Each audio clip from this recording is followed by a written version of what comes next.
तो दोस्तों आज हम फिर से आपके लिए लेकर आए हैं देश दुनिया की सभी ताजा बड़ी खबरें। फटाफट एक एक कर विस्तार से आपको बताएंगे, तो वीडियो को अंत तक जरूर देखें।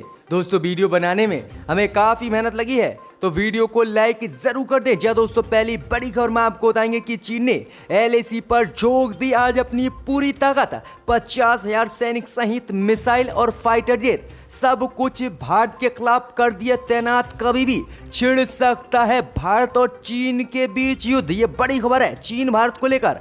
इस बीच अगली खबर में आपको बताएंगे कि मुस्लिम विरोधी कार्यक्रम चलाने की मोदी सरकार ने दी सुदर्शन न्यूज को इजाजत। दिल्ली हाई कोर्ट ने पिछले दिनों लगाई थी इस कार्यक्रम पर रोक, तो बीजेपी खुद कराना चाहती है देश में हिंदू मुस्लिम विरोधी दंगे। इसी बीच अगली खबर में आपको बताएंगे कि चीन की घुसपैठ को लेकर राहुल गांधी ने भी आज फिर से मोदी सरकार से कर दिए हैं सवाल। राहुल बोले कि चीन ने जो हमारी जमीन पर कब्जा कर लिया है उसे मोदी सरकार वापस लेगी या नहीं, बताए देश की जनता को। इसी बीच अगली खबर में आपको बताएंगे कि जेपी नड्डा ने ममता बनर्जी पर बोला हमला। कहा बकरा ईद पर ममता ने हटाया लॉकडाउन, लेकिन राम जन्मभूमि पूजन वाले दिन लॉकडाउन ममता ने लगाया। ममता है हिंदू विरोधी। इसी बीच अगली खबर में आपको बताएंगे कि सरकारी कर्मचारी और सरकारी कंपनियों को बेचने पर प्रियंका गांधी ने मोदी पर बोला हमला। कहा धीरे धीरे देश को भी बेच देंगे मोदी और अमित शाह। इस बीच अगली खबर में आपको बताएंगे कि भारत के बाद ताइवान पर मंडराया युद्ध का हमला। चीन के लड़ाकू विमान आज ताइवान की सीमा में घुसे, वहीं पड़ोसियों को डरा रहा है ड्रैगन। इसी बीच अगली खबर में आपको बताएंगे कि जीएसटी के बकाया भुगतान को लेकर चिदम्बरम ने केंद्र की मोदी सरकार पर निशाना साधा। कहा राज्यों की जीएसटी बकाया जल्द करे बीजेपी। पूरे देश में कोरोना महामारी रोकने में भी विफल हुई है। तो सभी खबरों को विस्तार से आपको बताएंगे एक एक कर, तो वीडियो को अंत तक जरूर देखें। इसी बीच पर तो दोस्तों पहली बड़ी खबर की ओर, तो चीन ने एलएसी पर झोंक दी भारत के खिलाफ अपनी पूरी ताकत। 50,000 सैनिक मिसाइल और फाइटर जेट सब कुछ कर दिया भारत के खिलाफ तैनात। कभी भी छिड़ सकता है भारत चीन के बीच युद्ध। जय दोस्तों, आपको बता दें ये बड़ी खबर सामने निकल कर आ रही है कि भारत और चीन के बीच पूर्वी लद्दाख में सीमा पर तनाव गहराता ही जा रहा है। इसी लेकर दोनों देशों के नेताओं के बीच रूस में एससीओ समिट के दौरान बातचीत भी हो रही है। लेकिन आज स्थिति इतनी ज्यादा खराब हो गई है कि भारत चीन के बीच युद्ध कभी भी छिड़ सकता है। जी दोस्तों, आपको बता दें कि चीन ने पूर्वी लद्दाख में एलएसी के पास अपनी पूरी ताकत झोंक दी है। वहीं आपको बता दें कि चीन ने भारत के खिलाफ 50,000 सैनिकों को तैनात कर दिया है। साथ में मिसाइलें, रॉकेट और फाइटर जेटों को भी तैनात किया गया है, जिसका सीधा उद्देश्य है कि भारत पर हमला करना या फिर भारत के साथ युद्ध करना। तो ये बड़ी खबर आ रही है सामने निकल कर कि भारत और चीन के बीच कभी भी किसी भी समय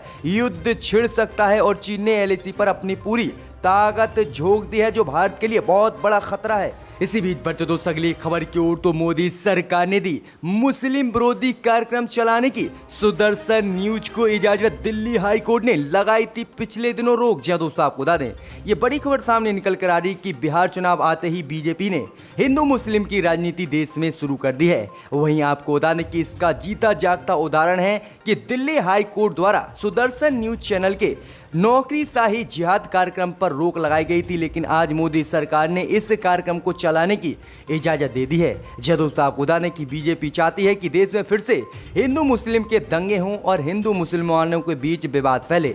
वहीं आपको बता दें कि सुदर्शन न्यूज चैनल के संस्थापक सुरेश चावड़कर एक शो लेकर आ रहे थे। इस शो में वह बता रहे थे कि आईएएस और आईपीएस अधिकारी किस तरह से मुसलमान बनाए जा रहे हैं देश में, और इनकी संख्या बढ़ती जा रही है, जो देश के लिए खतरा है और ये देश में जिहाद फैला रहे हैं। अब इसी के शो के आने के बाद लोगों ने इस पर विवाद खड़ा किया और फिर दिल्ली हाई कोर्ट में याचिका डाली और दिल्ली हाई कोर्ट ने इस शो के प्रसारण पर तुरंत रोक लगा दी, जिसके बाद अब मोदी सरकार ने आज इस शो को फिर से सुदर्शन न्यूज चैनल को चलाने की इजाजत दे दी है। तो बीजेपी खुद चाहती है कि देश में हिंदू मुस्लिम के दंगे हों और उसका फायदा हो। तो इसी बीच बढ़ते दोस्तों अगली खबर की ओर तो चीन की आक्रामकता को देखते हुए राहुल गांधी ने आज मोदी पर बोला हमला। कहा चीन ने हमारी जमीन पर किया है कब्जा, क्या इसे वापस मोदी सरकार लेगी या नहीं, देश की जनता को बताएं। जहां दोस्तों आपको बता दें कि भारत और चीन के बीच इन दिनों वास्तविक नियंत्रण रेखा पर तनाव बना हुआ है और इसी बीच राहुल गांधी ने चीन की घुसपैठ को लेकर फिर से मोदी सरकार पर हमला बोला है।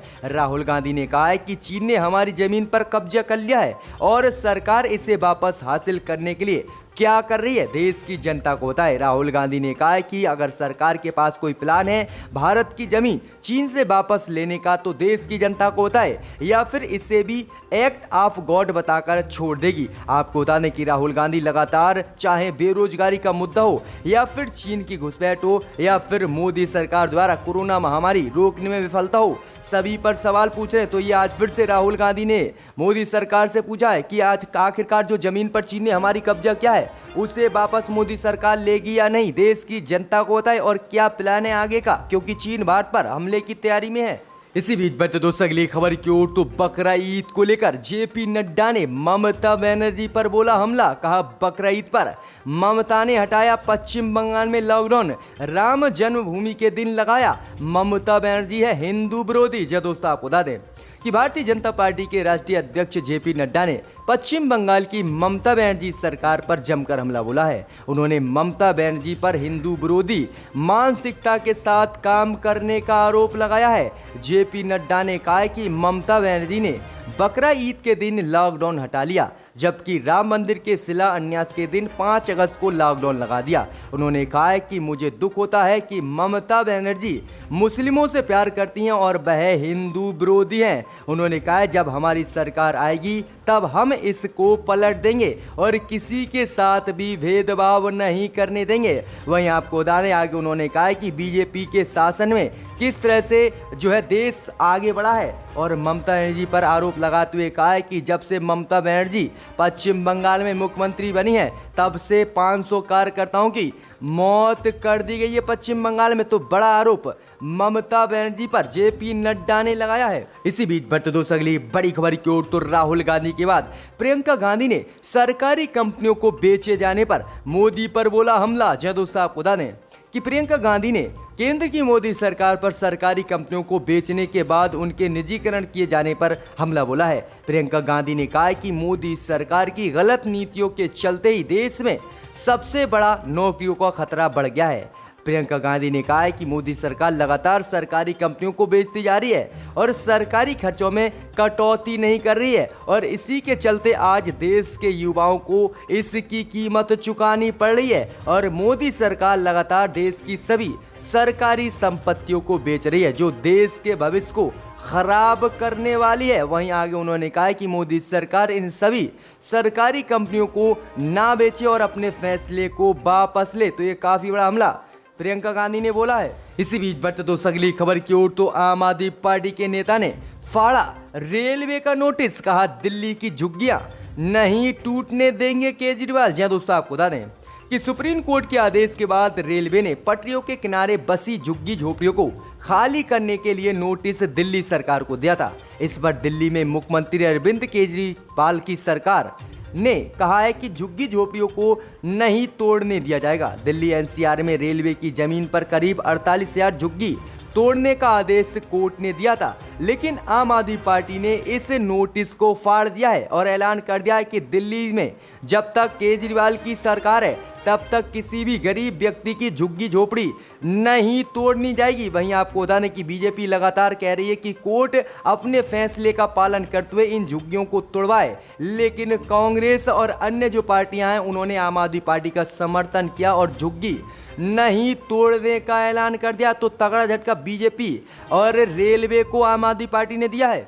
इसी बीच बढ़ते दोस्तों अगली खबर की ओर तो भारत के बाद ताइवान में घुसे चीनी लड़ाकू विमान। भारत के बाद ताइवान पर भी मंडरा रहा है चीन के युद्ध का खतरा। जहां दोस्तों आपको बता दें ये बड़ी खबर सामने निकल कर आ रही है कि भारत और चीन के बीच एलएसी पर तनाव चरम पर है। इसी बीच खबर सामने निकल कर आ रही है कि चीन ने अब अपने पड़ोसी देश ताइवान की सीमा पर भी हमला कर दिया है और आज चीन के लड़ाकू विमान ताइवान की सीमा में भी घुस गए हैं। जी दोस्तों, आपको बता दें कि जिसके बाद अब ताइवान को भी युद्ध का डर सताने लगा है। ये बड़ी खबर सामने निकल कर आ रही कि अब भारत के बाद ताइवान पर भी हमले की तैयारी में चीन जुटा हुआ है और कभी भी ताइवान पर भी हमला कर सकता है चीन। तो किस तरह से पूरे दुनिया में चीन अपनी दहशत फैला रहा है। इसी बीच बढ़ते दोस्तों अगली खबर की ओर, तो पी चिदम्बरम ने जीएसटी को लेकर मोदी सरकार पर बोला हमला। कहा राज्य के जीएसटी का बकाया जल्द करे मोदी सरकार भुगतान। जय दोस्तों, आपको बता दें कि कांग्रेस के वरिष्ठ नेता और पूर्व केंद्रीय वित्त मंत्री पी चिदम्बरम ने सकल घरेलू उत्पाद यानी जीएसटी भुगतान के लिए केंद्र की मोदी सरकार के राज्य को लेटर ऑफ कंफर्ट पर निशाना साधते हुए कहा है कि इन सभी आश्वासन में केवल शब्द हैं और कोई अर्थ नहीं, हार्ड कैश की जरूरत है। चिदम्बरम ने कहा कि मोदी सरकार के पास कई तरीके हैं जिससे वह राज्य का जो पैसा बकाया है उसका भुगतान कर सकती है।